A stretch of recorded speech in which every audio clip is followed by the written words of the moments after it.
thing. I thought yeah, that I maybe I'd pursue, go back to school and get a graduate degree in oceanography. That never happened. I had a very active trial practice, and Yeah. so that was taking up a lot of my time. Finally, in 1977, I retired from the active reserve and entered the retired reserve. Yeah. What is the retired reserve? What is the retired reserve? You can be recalled at any time on order from the president, Yeah. and you'd be moved it. You'd be assigned to a place to go. I had one incident when I was shortly with the law firm that I had joined, and I got a call from my wife saying, "You've been recalled to active duty." And I said, "Oh my God." So I had to tell the partners that that I'd been recalled. I said, "When are you going to go?" It says immediately to report to the Naval Air Station, and your orders will be delivered to you there. And so I said my goodbyes and dumped my work off on somebody else. And when I got home and looked at the thing, it was mobilization day recall. So Helen didn't understand what she was looking at, what she's calling me. So I called the partners and I say, I guess this was a cold call. And they welcomed me back. They might not have, but they were never happy with my reserve activity after that. Because we were always gone 2 weeks in February, and I'm off to San Diego, North Island, or I'm off to Norfolk, or I'm off to Hawaii, or the last one off the road to Spain. Well, all the other young lawyers in my office, they had to do all the work of the wintertime while the partners took their vacations and went off to Arizona and Florida and played their golf. But that was it. So when did you leave the retired reserve? I'm still retired. Oh, yeah. I don't think they want an 89-year-old veteran. Yeah. So for the most part, your flying ended when you became a JAG? Yeah, I wasn't a judge. I was a judge advocate. Yeah. So you could be assigned to be a judge, but that's an assignment. Yeah. The Corps is the Judge Advocate General. So what did you do for a living after you left the service? Well, I did what I was doing. If you're talking about active duty, when I left VP 22 Yeah. and retired from active duty, it was law school for 3 years, and it was clerkship for 1 year, and then I was as a trial lawyer with a firm that I joined of 7 lawyers, and retired somewhere close to 40 years later, and I left behind 140 lawyers.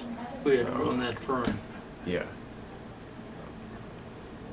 Did you ever miss anything about military life? Oh yeah. Yeah. I still think I could fly a P-2V if they put me in the cockpit. Yeah. But it's all in my dreams now. Same thing with my golf that I had to quit a couple of years ago. I'm playing much better in my dreams than I ever played on a course.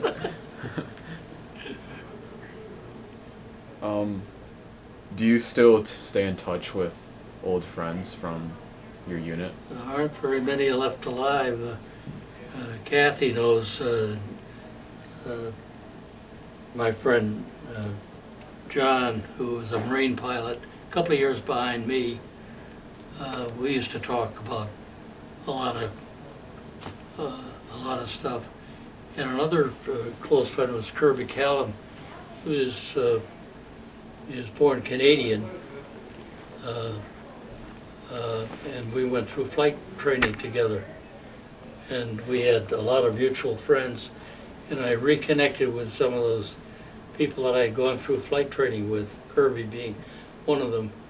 In the last few years, and this year in particular, I had planned and scheduled my drive east for family reunion to stop to visit law friends in Milwaukee, Callum in Detroit, and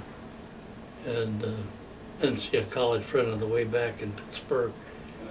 But my kids ganged up on me, and my daughter bought us a ticket. And that was another story that has nothing to do with the story you're interviewing me about. It became an adventure. I got what she thought she was avoiding risk of by flying us. Don't fly Delta. So, did you ever join a veterans organization?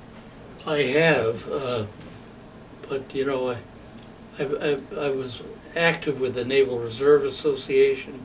Yeah. I president of a chapter of the Naval Reserve Association here, and I was active in that. Military Officers Association, I was active during a lot of those years in the reserve. Mm-hmm.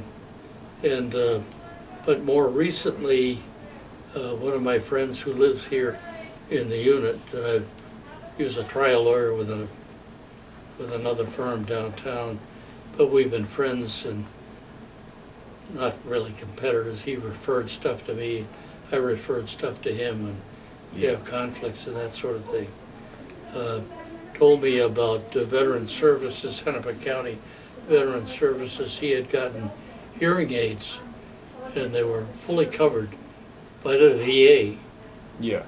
And so I made the telephone call that he gave me to the Veteran Service gentleman, and I ended up getting hearing aids, and it was processed by the American Legion. So I joined the American Legion. And, and so I'm a member of Legionnaire. Yeah.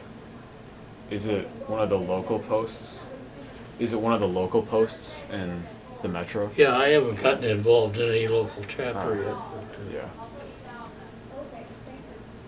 I understand they have good food in some of them, though. So, how do you think your service changed you as a person? The memory? How do you think your service changed you as a person? Oh, it made me the lawyer I became. I got the discipline that I lacked when I was an undergrad. I was an average student. I was taking biochemistry with the medical students at American University, Beirut, Lebanon, when I was in college. My dad was in Tehran with the .4 program, and spent the summer with them in Tehran. And I had all those friends from, Irani friends from there, visiting them with their homes, traveling with them, doing expeditions, donkey rides up the Elbrus Mountains north of Tehran. Yeah. Train rides down to Qom, the holy city of the Khomeini. And I cherish telling my friends about the hostage crisis in the Carter administration in Tehran, where 400 of the embassy staff were held hostage for how many days? 400 days. Was not the start of it. It started in 1953 when the CIA and the Brits collaborated to have Mohammad Mossadegh, democratically elected prime minister of Iran, overthrown, and I was there when that happened. I was up in Radio Tehran, not with AK-47s, but cameras and pictures Yeah. during the 53 event with my Irani friends.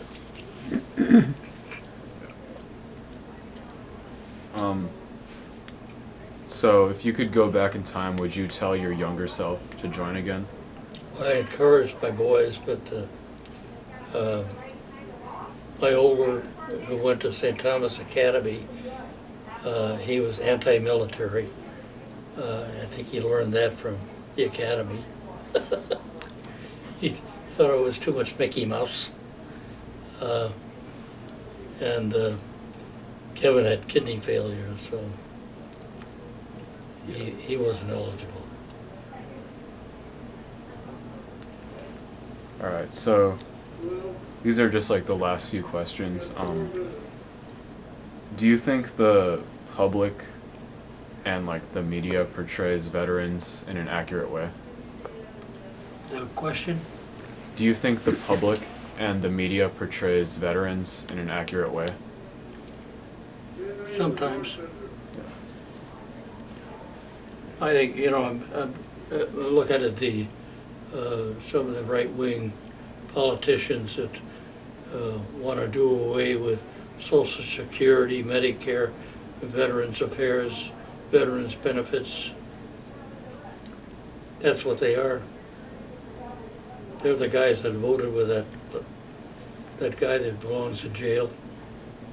You know who I'm talking about?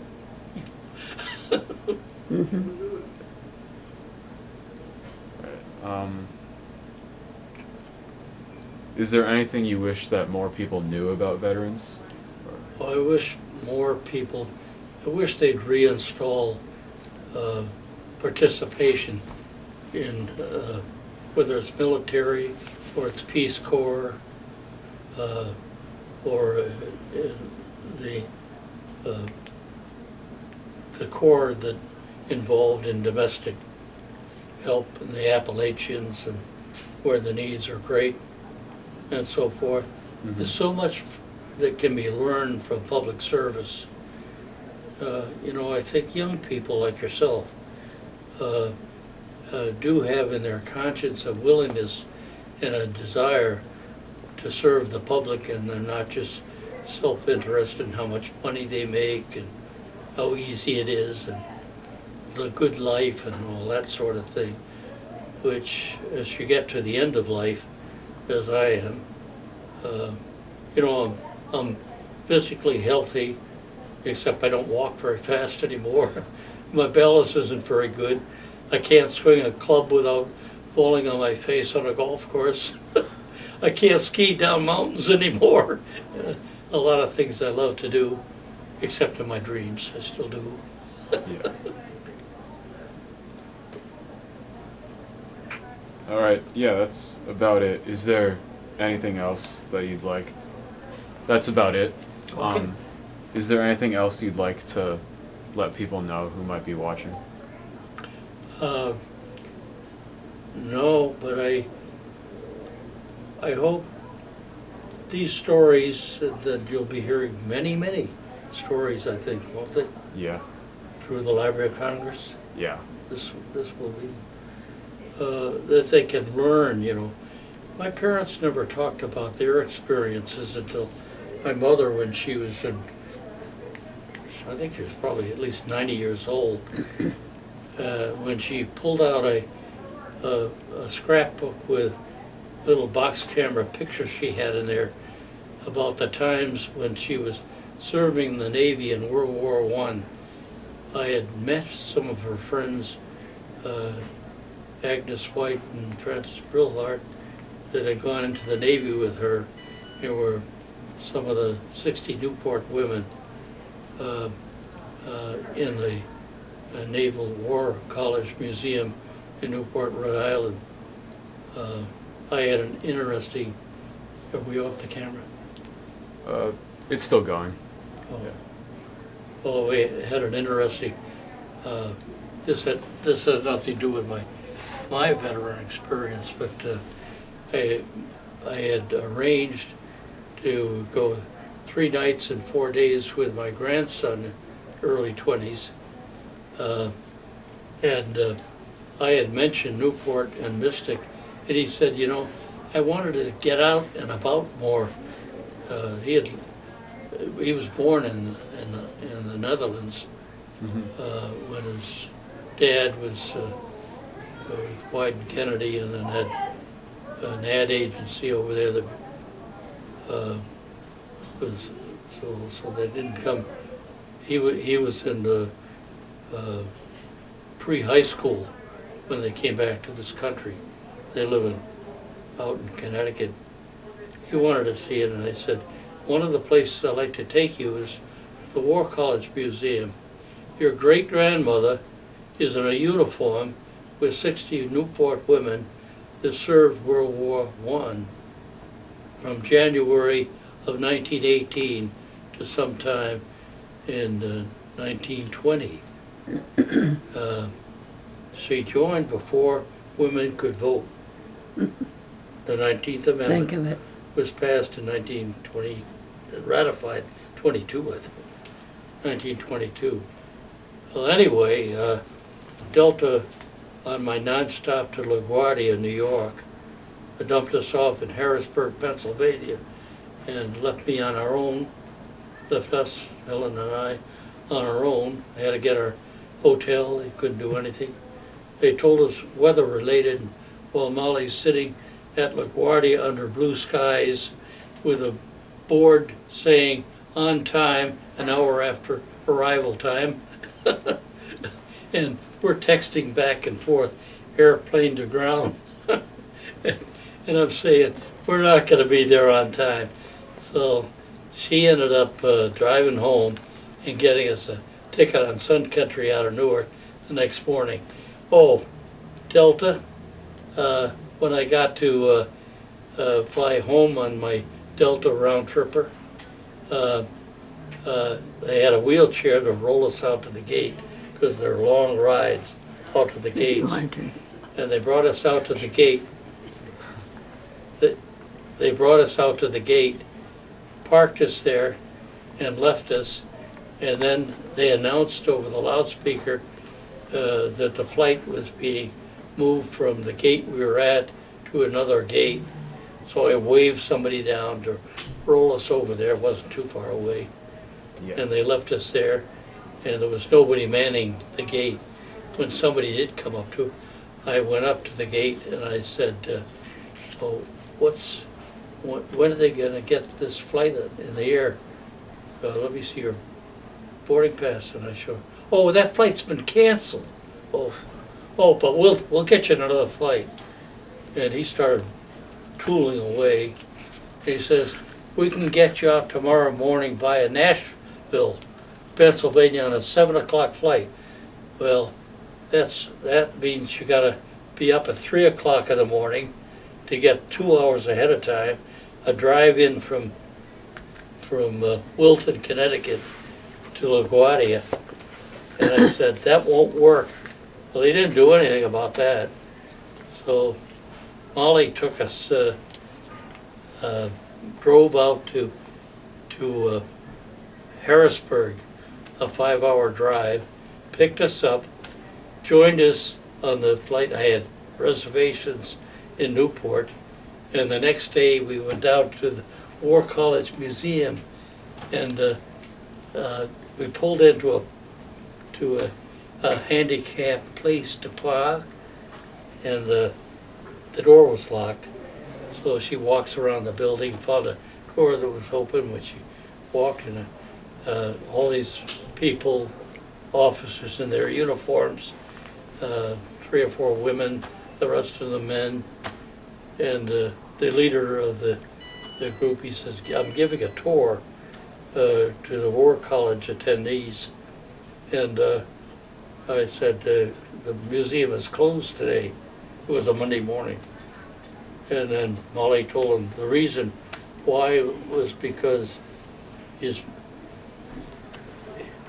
her mother wanted to show her grandson, my son, his picture. Oh, that's different.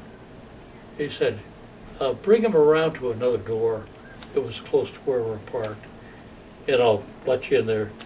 When we got inside, he said, I'm just about ready to take this group of officers up to the picture that you wanted to show your grandson.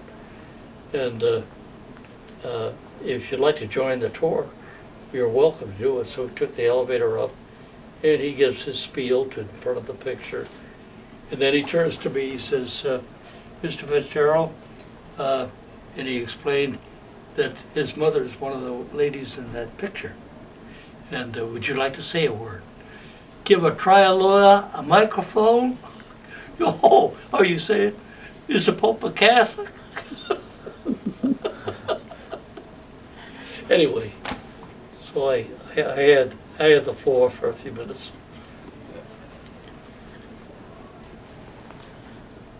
All right, yeah, That's it. yeah, pretty much. Can we say amen, Yeah, sure. hallelujah, or what? Yeah, that's, all right. I'd love to get a copy though. Yeah, sure. Yeah, thanks a ton for talking to me today. Yeah.